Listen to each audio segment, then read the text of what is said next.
Welcome to the Ron and John Show, brought to you by Veterans Lending Group, and I'm Ron. And I am John. This is the Ron and John Show. Hey, at the Ron and John Show, we're known coast to coast like butter and toast. We can make ISIS surrender or die, or make even the nerdiest guy look kind of fly. We can drink like we've been singing all night long, and we can sing like we've been drinking all night long. So if you're looking for a good time, don't you delay. Tune into the Ron and John Show. Me and this Ranger, we lead the way. Boom!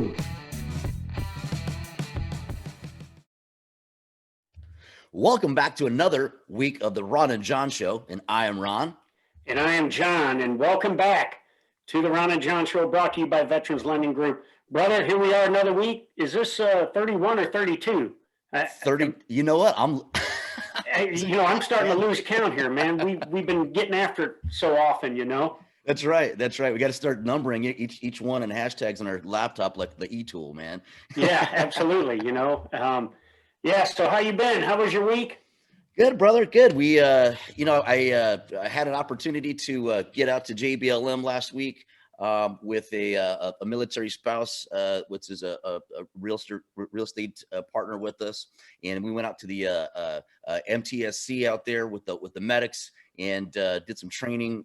With 1 hour turned into 2 hours, and it was all E5s and E6s. So we must have been doing a great job. To go, and they stuck around, but it was great. Just out there, still continuing to motivate the troops and train them. So it's been a great time. How about yourself, brother? I know you've been busy running around as well. Yeah. So I did a video shoot last week with the 5th Mobile Public Affairs Detachment to get after some leadership seminars.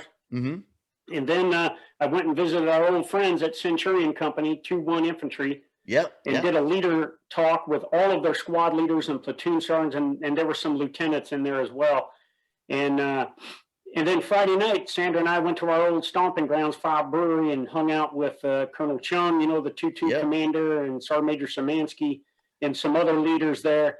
Bernie Felino, old 2nd Ranger Battalion legend, was there as well. So, yeah, it was pretty good, Yeah. And it was good to, for both of us to kind of get after, still supporting the military here, especially with Veterans Day coming up this week. Right. And certainly we want to wish a happy Veterans Day to every man and woman out there that has ever served in uniform, and thank them for their service, because without the military, we wouldn't have a nation. And that kind of goes for any nation in the world. Absolutely. And that's that day, besides getting free Applebee's all over the place. Yeah. But it's really, that's what it's for, right? It's a day for veterans to come together, to spend that day with family, amongst us, and raising a glass or a Coke, whatever that may be. Yeah, absolutely, man. A quick story, and I got to give a shout out to my older sister, Kay. She contracted the coronavirus, and she is, you never want to say how old a woman is, but no. She is older than me, okay? And I'm 56 years old, all right? But, in just seeing how she dealt with dealing with this coronavirus, she went on the offensive in terms of getting after her health, and building her immune system. And she refused, to back down or be intimidated by it. And her key message was, boost your health, execute prudent risk, and don't panic, Yeah. And she's on the way to recovery to the point that, she's doing TikTok dance videos now. And so that was probably the highlight of my week, man, was seeing my older sister deal with this. And we know so many people around the United States and the world are dealing with the coronavirus. And I think the attitude we have to have is, don't accept that if you get exposed or contract the virus, that, you're done or anything like that. I got it. Some folks have underlying medical conditions that can exacerbate the problems with the coronavirus. But in anything we do in life, we have to have a good defense. But in order to be victorious, we got to go in the offense. And that's why I was so proud of my sister, Kay. Sis, I love you and God bless you. And you are the example for others to follow out there. Absolutely. And, just like we talk about, and you coined it when we were backstage earlier, is being prepared and not scared. That's right. Yeah. Stay ready. You don't have to get ready, but that right there, be prepared and not scared, because there's a lot of things that go into that preparation. And it comes down to, a lot of it is mindset, right? Yeah. And how you're going to actually take that and execute that. You have two choices, right? I mean, that's really about it. Do something or not. And because half-assing it is still on the not side, right? But especially, like you said, in that, risk age bracket, could easily have just been, screw it, and just let that psyche kind of take over. But being headstrong and, probably coming from a good cloth of family there, that's where it comes from. Yeah. And, this isn't, Ron, this isn't something that just the United States, this is a global pandemic. Absolutely. And this affects nations around the world. And, the strength of the United States is our military. And along with that is the strength of our alliances and partnerships. Absolutely. And, there's a lot of firsts that we do all the time.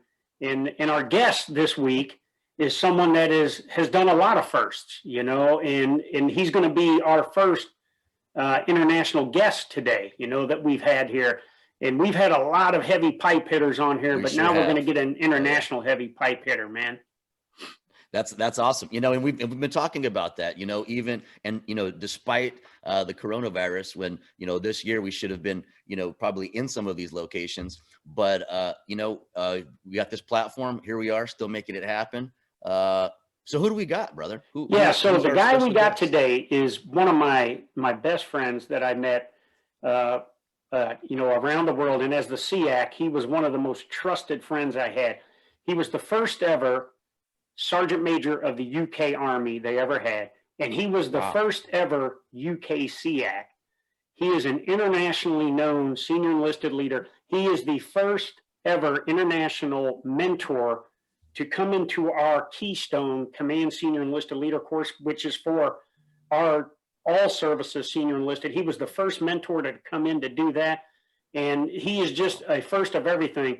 And our first international guest, he is the SEAC of the UK military, and my good friend, Glenn Houghton. Let's bring him out, Vic. There he is. There he is. What's up, brother? Oh, one more. There it is. You got me. There you go.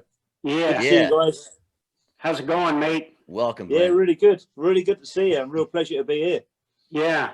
For being the one of the hardest men I've ever met in the world, the picture you had when you had your camera off was kind of the Glenn Houghton. I remember that intimidating looking figure. But I look behind you and there's a lot of books back there, brother. So it's not just brawn, it's brains as well that's gotten you to where you're at, I would assume. I did learn to read eventually. It took me a while.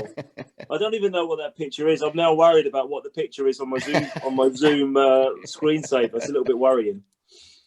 Yeah. Well, hey, brother, thanks for taking the time out of your busy schedule and coming on to the Ron and John show. We're excited to have you. It's a real pleasure, John. And, you and I go back a long way. It's been great to meet Ron as well. And a real pleasure for me and a real privilege. And I'm honoured to be the international guest on tonight. So I'm really looking forward to it. Yeah. So, the bar isn't too high, because we've had guys like Spadaro on here, and Jim Honea and Kay Wright and Joe Bass, so you should excel pretty good today, brother. Well, I'm not worried now because I know all of those. So, I'm in my comfort zone. Yeah. Oh, man. Right on. Yeah. When John was telling me about you and, because we literally were planning on, being out there and linking up with the 𝗕𝘗𝗏 and all that. But it's a pleasure to have you on the show. And I'm really looking forward to, and our audiences, I'm sure is to get a glimpse on what it looks like, a military veteran, PME hard and transition standpoint across the pond, especially as one of our closest allies. So looking forward to a fantastic show, Glenn. No, I'm really looking forward to it as well, and I'll share with you everything that I can. You know, John's been a mentor to me for a number of years now, so most of the stuff that I do, I learned from him anyway. So it's just going to have a British spin on it. That's all. Hey, brother. So, you know, the strongest alliance in the world, the U.S.-UK alliance. We've shared a lot of ground together. We've served in combat together at the same time. Hey, so give us kind of a glimpse now how the UK troops are doing. Both at home and abroad, and especially dealing with this global pandemic. How are the troops doing, brother? Yeah, I mean, I suppose it depends on who you speak to, John. There's a real mixed bag at the moment in terms of COVID and the way it's affected us in the UK. You know, the best part of sort of 7, 8, 9 months now. And like I say, it depends on who you speak to, but some people have been affected by this and working in the sort of like the COVID space for the whole of that time. At one stage, much of our force was dispersed, was working from home, which was a challenge, particularly for the Army. I mean, the Navy and the Air Force, a lot of those were continuing at work because of the equipment and because of the safety regulations, etc. So it took a bit of getting used to, I think, for everybody in the services, because we just weren't expecting this. But, you know, in true military fashion, probably exactly the same in the US. Our service personnel turned their hand to it. They stepped up to the mark. They learned new skills and drills. They got out there.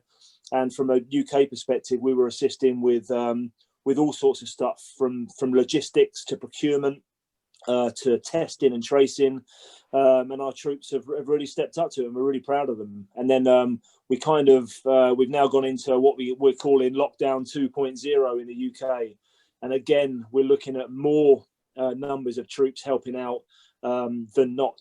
So more people than there were before. And as an example, we've got about 2,500 troops moving into one of our biggest cities to test that city over the next 10 days. So, you know, a real significant effort from the services in supporting our nation. Awesome. Wow. That's so here in the States, you know, when a lot of that is the National Guard's role, you know. Yeah. Is that, do you have similar there? Is it, how yeah, does that so we structure? we work very differently. So we have we have a regular reserve. We have a number of reserves which do a similar job to National Guard, but your National Guard are dedicated to that, so it works in a different way. So actually we'll have a number of troops at readiness for this kind of thing, and they'll be earmarked for it, and we have what we call a standing joint command that heads this up, and that's basically what they've done. And that's alongside, you know, normal operations around the world and our other commitments that we have to step up to. So, yeah, it's a real significant effort by our troops. Nice. Awesome.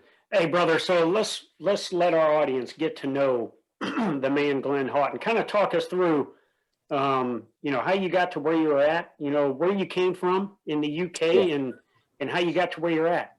Yeah, no worries, mate. I mean, I joined the army. I grew up in a city called Cambridge, the original Cambridge, not the American one. We had one before you. So I grew up in a place called Cambridge, normal high school kid, didn't do very well at school like the majority of service personnel back then. And I joined up at 15 years old, because you can still join in the UK in the army at 16 years old now. And I joined as a boy soldier. And basically, I've had a 33-year career now. I had a traditional infantry route all the way through, where I served at every rank of leadership through my sort of regimental career. I've during that career, I served at Sandhurst, so our West Point equivalent, 3 times, ending up as the Academy Sergeant Major there, which I was really proud of. And also, I was lucky enough to train Prince Harry as one of my cadets when I was a colour sergeant instructor, which was a great lifetime experience. I've been on 9 operational tours, so ranging from what you would know as Desert Storm. That was my first tour as an 18-year-old soldier. Numerous Northern Ireland tours, back to Iraq again, and I've had 2 Afghanistan combat tours as well. So yeah, I've been around the world a little bit, and I've had a great time in my service. I got to that Academy Sergeant Major job, and then I became the first Sergeant Major of the British Army, because we'd never had one before, because the Academy Sergeant Major of our West Point equivalent sort of did that job, and the Army dragged its heels, and because our Navy and our Air Force had a you know, a Sergeant Major or a CSEL, and then I was the first one into that job, as you remember. Went into that job, did about 3.5 years, and then because of you, John, got appointed as the first SEAC, so the first Senior Enlisted Advisor to the Chiefs of Staff in the UK. And here I am now, sort of 2 years into this job. And I've had the most amazing career. I've been blessed, a little bit of fortune, right place at the right time. And I still love doing what I do every single day, serving my country and serving the service personnel within each of our services.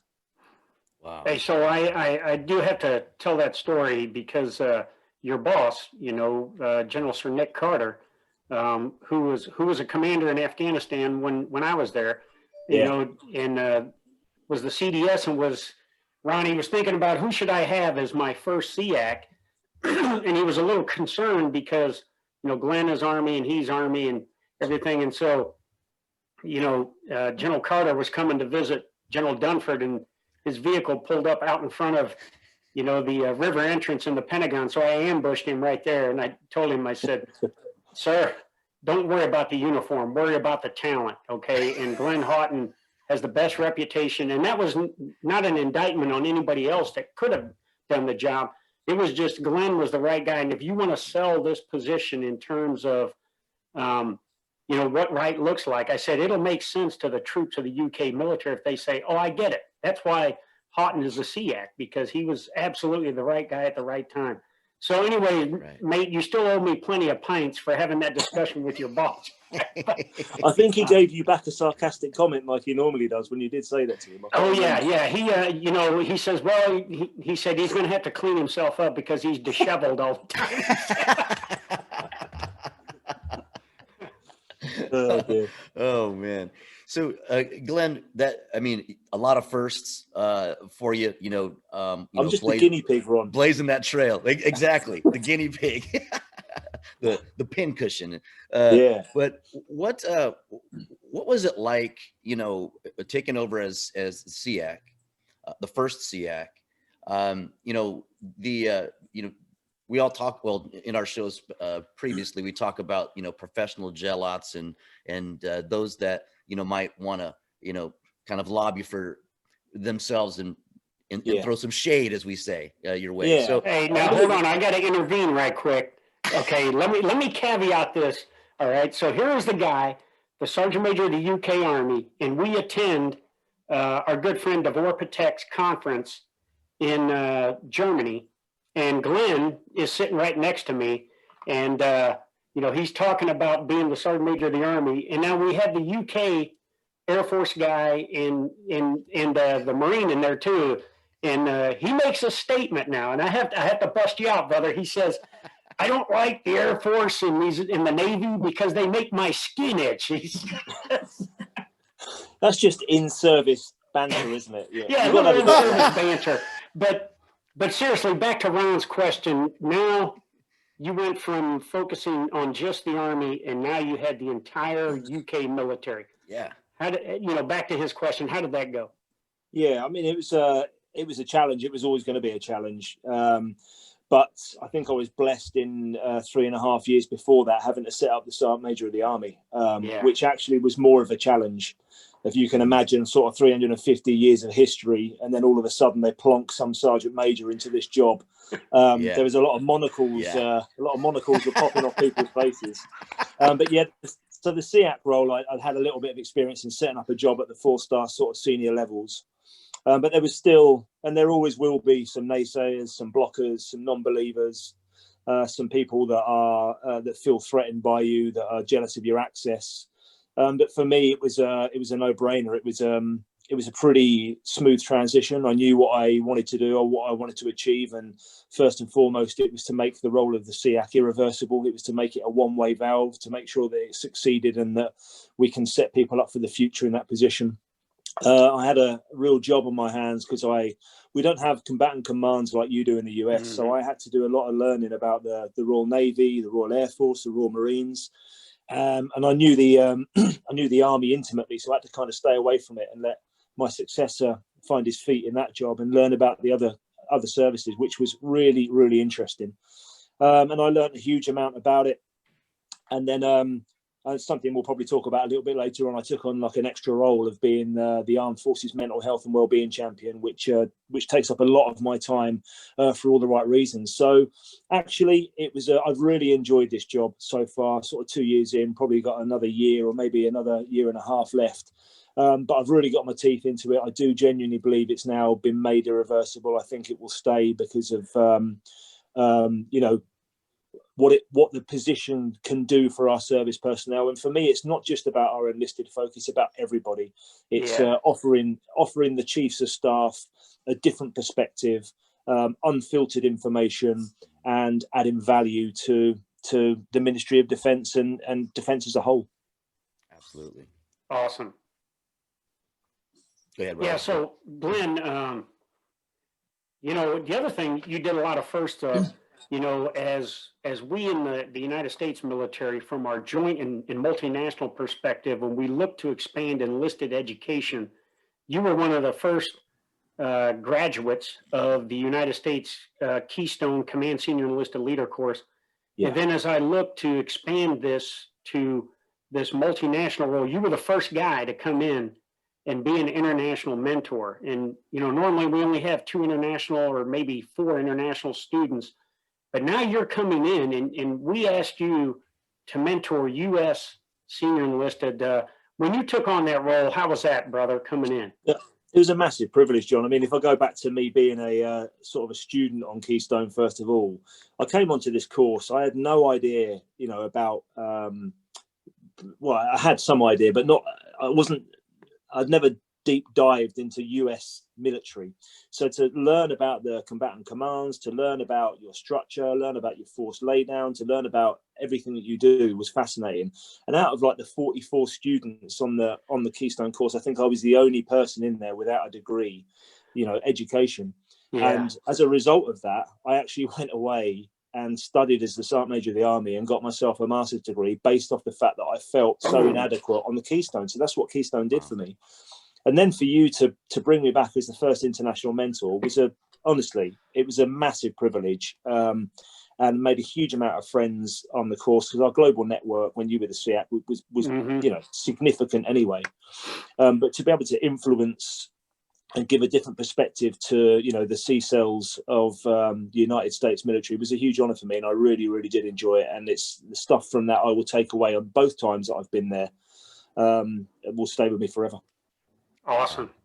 Outstanding. You know, so you touched on it a bit. We might as well talk about it now.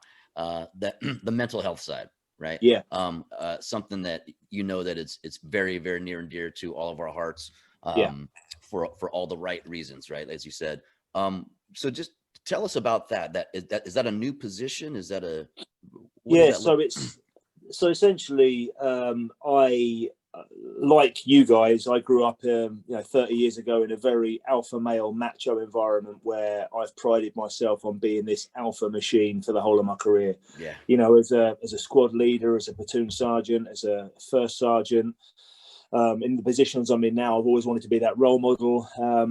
I naively used to think through my whole career that I'd never be one of those people that would suffer from mental health, because I thought I was literally a machine and one of the strongest blokes going, and surely I couldn't suffer from anything like that.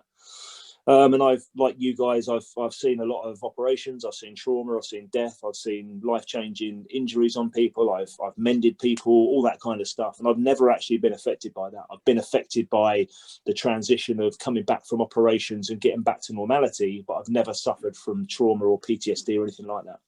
But when I was in my last job as a Sergeant Major of the Army, I essentially worked myself too hard. And like many of us do, and John knows this story, I've told him before, and I'll keep it shorter than I normally do, but essentially I was you know, doing my PT in the morning at the normal time before going to work, and I was doing a lot of travel. I was traveling overseas, traveling UK, trying to visit the services. I was going to a lot of social events, lunches and dinners, and being a soldier, I can't turn down free alcohol, so I was drinking a lot of that. I wasn't spending many nights at home because lots of it was traveling or visiting call signs.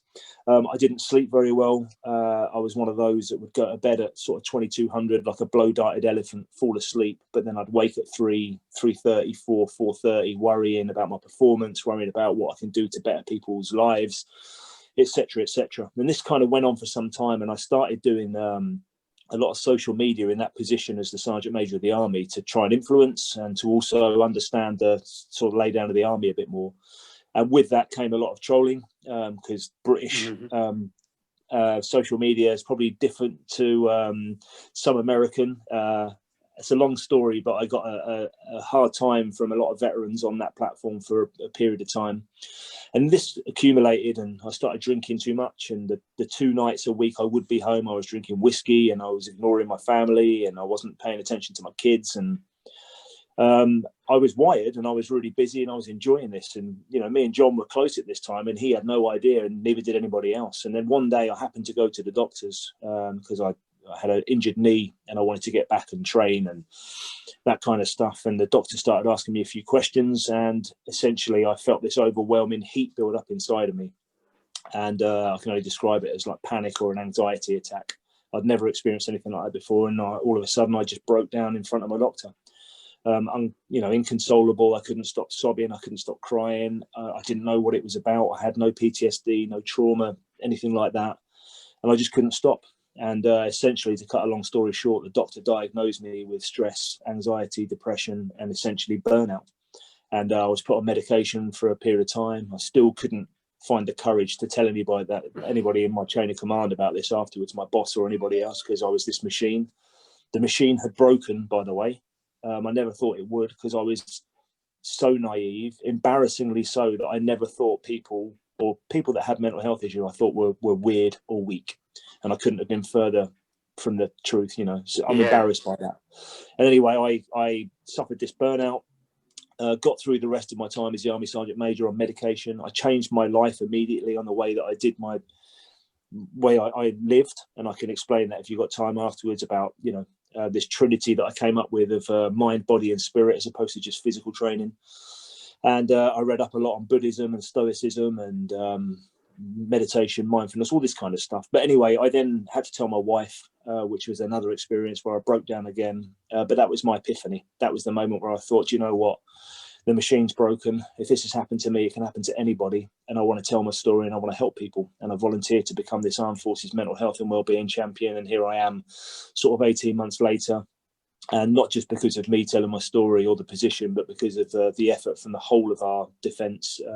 We've changed the way we deal with mental health now, and it's you know, I'm really proud of it, and it really has changed this space for us. And long may that continue. Yeah. So I think, you know, I kind of went through the same thing, and I went into therapy, and when I got diagnosed as having PTSD, I had to go tell Jim Mattis and Joe Dunford. And before I even told them, I made a trip to London, if you remember. Colton Smith and I did. And the first person I opened up to, except for Sandra, was you, that I was in therapy for mental health. And it was because of your example that I felt comfortable coming to you. I felt very uncomfortable because here is Glenn, this daunting guy with these tattoos and everything, and just a great friend. But it was probably one of the best conversations I had when you and I sat in that lobby of that restaurant and we had that conversation, and it gave me the intestinal fortitude I needed to go back and tell Madison Dunford that I was in therapy, you know, and it was because of your example, brother. But the interesting thing, John, is I could almost see that in you. I kind of, because I knew how hard you were working, and you know, I knew what your makeup was. And I was almost like waiting for that to come out of you. Yeah. And poor old Colton, who was sat there eating his fish and chips. Do you remember? me and you were talking about therapy and, you know, opening our hearts. He didn't know where to look. Yeah. But I think, you know, I mean, it was just an awesome, and that's one of those things that, you know, I'll remember the rest of my life, because it changed my focus. And then as Ron and I started working together, and more, we talked with normalcy about depression, PTSD, traumatic brain injury, all these things that affect our service members. So Glenn, talk about some of the initiatives that the UK military is doing now based on what you're doing and how you guys are trying to normalize that it's okay to seek treatment. Yeah. So since sort of kind of like 2017, we've got a strategy at the senior levels of defence, but we had a collaboration with the Royal Foundation with Prince Harry, and we came up with something called HeadFit. And anyone in the US, anyone around the world can look at this up. It's called 𝗕𝗏𝗏𝑠.org, and it gives you basically a toolkit for our service personnel where they can sort of get these tools and help themselves with stress and anxiety, this kind of stuff. And each of our services have now got their own program. Bearing in mind, John, that when I joined, there was nothing like this. Probably the same in the US military. Nothing. It was taboo. It was stigma. And until we got into Iraq and Afghanistan, 15, 20 years ago, campaigning, that's when we started doing trauma risk management, which you guys will be familiar with as well. But up until recently, we haven't had these programs. And now each of the services have got a program. The Army's got OpSmart. The Royal Marines have got something called Regain. Our Royal Air Force have got something called Thriving at Work. So each program has got, or each service has got this program. And essentially what it's doing is it's teaching people resilience training from the first day they join their service, and it educates you and trains you all the way through until the last day of service to set you up for your veteran life thereafter. And actually one of the most significant things we've had in the last 6 months is our chiefs, including my boss, have signed a statement of commitment to mental health and well-being. And we're now going to have annual mandatory stuff as well. But essentially, it's all about a through career development training and education on mental strength, fitness and resilience. We try not to talk about mental health because it puts people on a negative sort of connotation straight away. So it's all about fitness, strength and resilience. And it really is changing this space for our service. Yeah.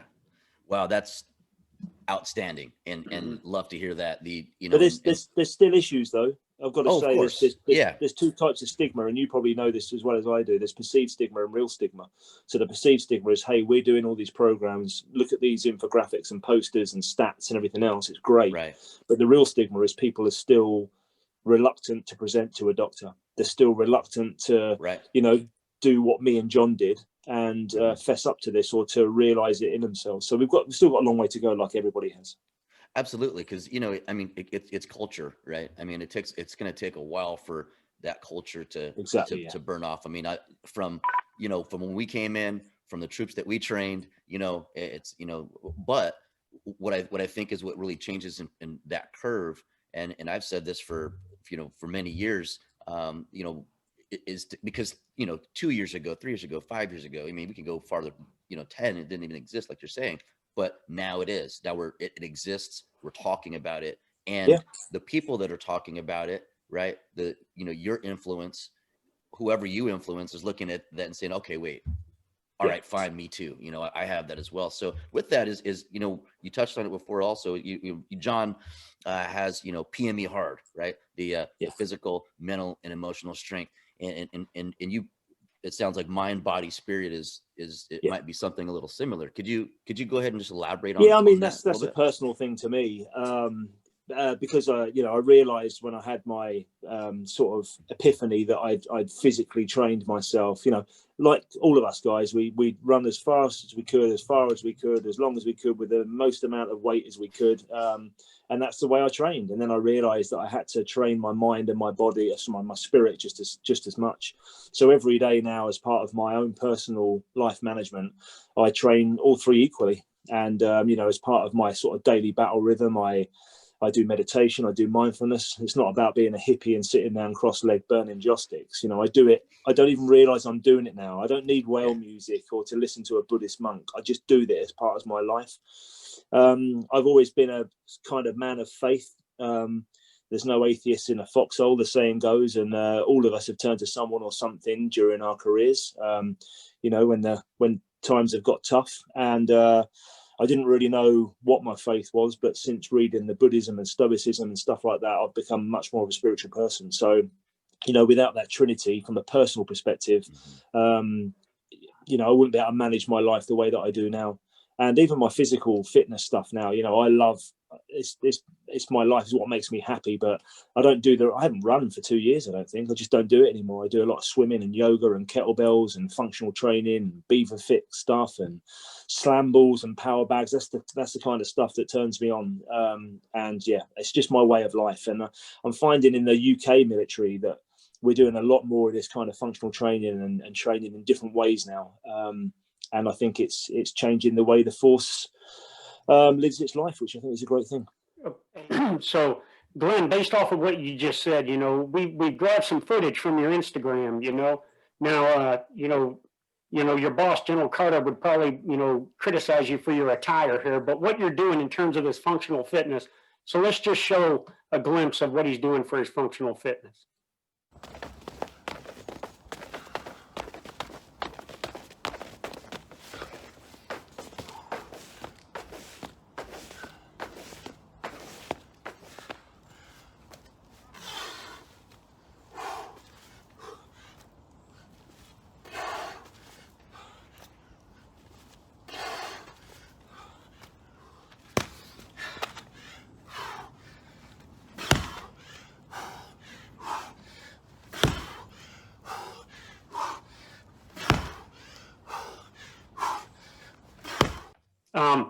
So, Glenn, you talked about this mind, body, and spirit thing, and that's exactly what PME art is, as Ron described here.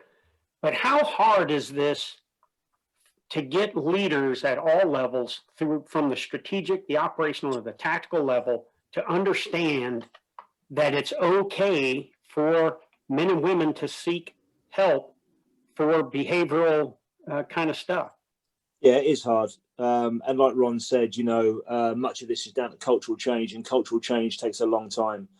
And, within the chain of command, there's a lot of experience there. There's a lot of generations, and some people are like I used to be when I was embarrassingly naive to this subject, and they just don't get it. And I think I'm no expert in this, but I think that until somebody suffered from it personally, or until somebody they love has suffered from it, then they don't fully understand it. But for me, it's down to every leader to never judge.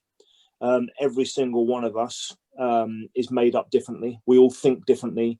We all deal with our problems differently. All of our problems are different. Everyone's fighting their own battle. And it's not for us, or it's not for the leader to decide whether or not somebody needs medical help. That's down to the medical professionals to decide that. And what we've got to do, whether we like it or not, is give everybody that opportunity to present themselves to a doctor and to find out whether or not they need that medical help. And if they don't, then they'll be sent back and they can carry on. And if they do, then they'll hopefully access the care pathway they need and get treated. So it's going to take some time, but everyone's just got to, stop judging each other and stop thinking for other people and allow them to make the decisions themselves. Yeah, man, that's outstanding. And now, with you mentioned some of those programs within the different branches of, from building that resiliency from the time they come in to the time that they move to transition out. So, I guess tapering it a little bit, what does the veteran culture look like now in the UK, as far as, as it stands now, that transition piece? I know all over the world it's a challenge, right? What does that look like? But where does that stand now, and where do you see it going? It really is a challenge, Ron. And I've, over my sort of 30 years, the whole veteran space has really changed. We've got 2.3 million veterans in the UK, ranging from those that fought in Normandy to, people nowadays that are leaving after 24 hours service, 1 day's pay, that are then classed as a veteran. So there's no delineation. There's no sort of, there's no difference whether you're a combat veteran or not. A veteran is a veteran. So there's a lot of people there to be cared for. And there's much more focus now, certainly post the Falklands War and Iraq and Afghanistan and Northern Ireland, on looking after our veterans. But it's a difficult space for us, and I don't want to get into politics, but there's it's working out what is the responsibility of government and what's the responsibility of the military. It's probably the same in the UK, because the primary focus for the military is to look after serving personnel and to set them up for success when they do leave into their veteran life. But there's a real mix in the veteran space. There's people that are really into the post-traumatic growth, the growth generation, some really hard go-getters that are, you know, really benefiting from the life skills they've learned in the military and putting it to good use. And our military community in the UK really is taking off much more than I've ever known it before. But you've also got some veterans that find it really hard in life after service. And, you know, once they lose that camaraderie, they lose the brotherhood or sisterhood and the friendship and the groups and the ethos and esprit de corps they've had for so long, and then go into the big wide world, and then sometimes their life gets a little bit rubbish. That's when it becomes hard for them, and then they feel they've got nowhere to turn and no one to lean on. When it's almost like, have we institutionalized people too much? Have we done too much for people through their service, and have we set them up for when they do leave? So it's a really difficult space. There's some great stories out there, but there's some sad stories as well, and I just wish I could do more. We have now got a veterans an office for veteran affairs, which is something we never had before. But again, that's taken a bit of time to set up and to be able to benefit people. We're doing things like introducing veterans ID cards and veterans rail cards so they can get money off public transport and things like that. So we're coming a long way, but again, it's going to take a long time to get to where we want to in this country. But our Minister for Veterans is really working very hard on this. So, and our career transition workshop, I mean, we really do set people up to leave service. Depending on what they want to do and how long they've served, the opportunities they get in terms of resettlement and career transition is significant. So, no, I think we've got a good setup. We've got to do more in the veteran space, though, to help those that have left service. Yeah, Glenn, one of the things that I think both our countries do very well, you know, in the U.S., we have the Armed Forces Retirement Home. In the U.K., you have the 𝘕𝐿𝐶 Pensioners Home, which you took me to visit, which was, you know, one of the highlights there. So kind of talk about, you know, for us, any veteran that served, you know, that was enlisted, can live in the home and everything. How do you all do that with your 𝘕𝐿𝐶 pensioners? Talk about the process there. Yeah, so the 𝘕𝐿𝐶 pensioners are all former enlisted personnel, to put it into your language. And essentially what they do, they've got to have no dependents anymore in terms of wife or husband. And essentially what they do is they sacrifice their pension to then become an in-pensioner at the 𝘕𝐿𝐶 Hospital. And 𝘕𝐿𝐶 Hospital has been there since, I think, the end of the 1500s. I mean, it's a national treasure, this place. And we're immensely proud of it. And basically the pensioners move in there as in-pensioners and they stay there until they're no longer with us. And they are the life and soul of our veteran community. They attend everything from Wimbledon tennis to Trooping the Colour to, you know, I mean, you've seen some of the stuff that they attend, and we love them. And it's a great organisation, and long may it continue. So we showed up at 9 o'clock in the morning, Ron, and the first place they took me to was the bar. So you start off the day with a pint with a bunch of these just phenomenal veterans, you know, all the way back from World War II, and to hear their stories and everything, it was like going to our Armed Forces Retirement Home. It was just a treat, man. Wow. Yeah, they like a beer. Yeah. Hey, and I have to say that they were very proud of showing me the state flags of New York that were captured during the Revolutionary War. And as one 𝘕𝐿𝐶 pensioner said, "You can't have them back, mate." They also enjoy showing the French the eagles they stole at Waterloo as well. So yeah, they're good at that. Oh man, so it's like so they just like a big dorm room full of veterans, is that? Yeah, so it used to be they used to have berths, so it was almost like military accommodation. They'd all live together in one corridor. In fact, they still do, but their berths have been upgraded a little bit more now, because all they used to have back in the old days was a suitcase, a hat, a coat, and a pair of shoes. That was them. But now they've got a little bit more luxury in their little berths, in their little suites, and they're happy. They can they wear the uniform all the time unless they take leave. If they take leave to see their sort of grandchildren or great grandchildren, they can put their civilians on and they sign out, and it's like a good old military regime. They love it. Oh wow, that's. So, do you see yourself being a 𝘕𝐿𝐶 pensioner? My wife often jokes and says that's where I'll end up, but yeah, I don't know. We'll see what happens. Hey, Glenn. So one of the, you know, the 𝘕𝐿𝐶 pensioners was a great place you took me, but probably the highlight of my military career was in June of 2019, and you took me to the Queen's birthday celebration. That was the pageantry of it, and just the pride that all British citizens had there. Kind of talk us through that, because it happens at the same time as the 𝗕𝗿𝗵𝘁𝗶, and Yeah. because you were the SEAC and the Sergeant Major of the Army, you could never do the 𝗕 because, you're going to blow off the Queen to go and hike with a bunch of guys like me around, So talk us through. No, it's a great parade. It's it's part of our national makeup. We always celebrate Her Majesty's birthday every year. She has 2 birthdays. Why wouldn't you when you're the Queen? But that's the official birthday. And essentially, the foot guards and the household cavalry, since time began, since the monarch brought it in however many years ago, have paraded for her birthday, and it's all about trooping the colour. So essentially rallying the colour through the ranks of the parade, because that's what they did in the old days. So the soldiers could recognise their battle flag, so they knew where to rally. And it was funny taking you there, John, and having seen General Dunford, and before that, Secretary Mattis came. But the funny thing is that 6 times I was one of the soldiers that was on that parade ground sort of 25, 30 years ago. So to end up being the SEAC and sitting with you guys and talking through the parade's a real honour. But no, it's something we love. I think it'll always continue. And we're very proud of it, part of our British pageantry and heritage. Ron, and then afterwards he took me to the London Sergeant's Mess, which I thought you were going to it say sounds like more beer. In your I don't military know. career was coming to the Sergeant's Mess. Now that was so. I got Colton Smith with me, and Glenn takes us in there, and in the current UK Sergeant Major of the Army, Gavin Payton, was in there with us as well. And dude, I had at least 5 pints of beer in front of me at all times, and then they started breaking out the whiskey. And at 6 a.m. the next morning, I got to be on the chairman's aircraft heading back. So Glenn, thankfully, my brother pulled me out of there before, I ended up getting shoveled out of there. So it was. Wasn't the same night. Wasn't the same night you had a British curry though?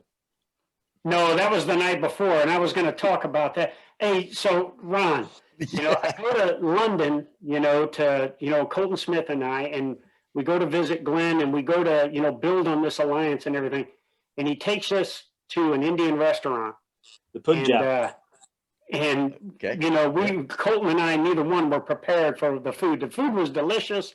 The beer was it's great, like some but of the the next best day, Indian food in the world is there, right? Yeah. yeah. The next day, Colton and I went on a 7-mile run, and I almost had to make a pit stop next to the Royal Albert Hall after eating Indian food that night. So it was all good though, brother. It was a great time. Did you come back from the run with both socks on? barely, and Colton was the same way, but it was good. But we're running by the Royal Albert Hall. If you know anything about that, that's where you see a lot of the famous concerts and things happening there. And I thought, man, I just don't feel right if I got to go over here and take care of business in front of the Royal Albert Hall here. I'll just suck it up. But it was good though. Hey, I bet Spadaro hasn't got a story like that on this podcast. Oh yeah. Oh man, that's good stuff. So Ron, do you think we ought to hit Glenn with some rapid fire here? I mean, we have to now. Yeah. we have to. There's no recovering from this. It's the laughs are on. Okay, I'll go first, brother. Send All right, it, Glenn, brother. Send it. So you were an instructor at Sandhurst, and you were a huge impact on training a lot of the military officers. And you mentioned one of your students that you mentored was Prince Harry. So I got to ask, did you ever have to deliver an ass chewing to Prince Harry? And was it something that he walked away saying, "I don't want to piss that guy off again"? Most definitely, on a number of occasions. But that happened to all cadets, and everyone had to be treated the same. So yeah, awesome. And we're still in touch now. Oh, that's great. He doesn't hold it against you. No, well, he probably does. Yeah. So I gotta know now. I had this thing where I was making a bunch of breakfasts, and I do this kind of private chef thing on the side. And one thing lady that I follow, she had an English breakfast, a traditional English breakfast, and I don't see how y'all eat that shit. number it's one, amazing. no disrespect, but I'm like, how does this all work? And can you have it every day? Is that what's like So it's served something- at the mess hall every day? Because So when I was, it's for our served every audience- day. yeah, okay. It's served every day. And when I was a young soldier, I would eat that every single day because I could. Once I hit 30, there's no way I could eat one of them every single day. I was going to say, there's a position now, right? For those that don't know, a full English breakfast, you're talking baked beans, 2 sausages, 2 bits of bacon, 2 fried eggs, 2 fried bread, black pudding. Not sure if anyone knows what that is in the US. Fried tomatoes. You're talking a good old 500 or 600 calorie meal. But yeah, it's great. Yeah, it's good for you. So second to that one, real quick, what is the traditional English breakfast look for you now after? Yeah, my breakfast now is very different to that. It's either muesli or porridge with strawberries and blueberries. I mean, who'd have thought I'd ever eat something like that in the morning? But yeah, that's me. I have to watch the love handles. Hey, so let's talk about a couple of our mates here that you've been around a lot that served in the United States military. And so a guy, 𝗕𝗏𝗏𝗏𝗏, Yeah. Chris Addington, who, is retired right up the road from me here. And then Brian Zickafoose, another Marine that just retired. Out of those 3, we put them in a cage. Who's going to come out on top as a true Bobby Dazzler, as the badass out of that bunch? It's not Spadaro. I don't know. You got to say Z, haven't you? Yeah. Z's the alpha in that group, and he's going to come out on top. Oh yeah, and plus he'd probably break the rules and start biting Achilles tendons. Mind you, am I in there as well? Oh no. That's going to be my last question.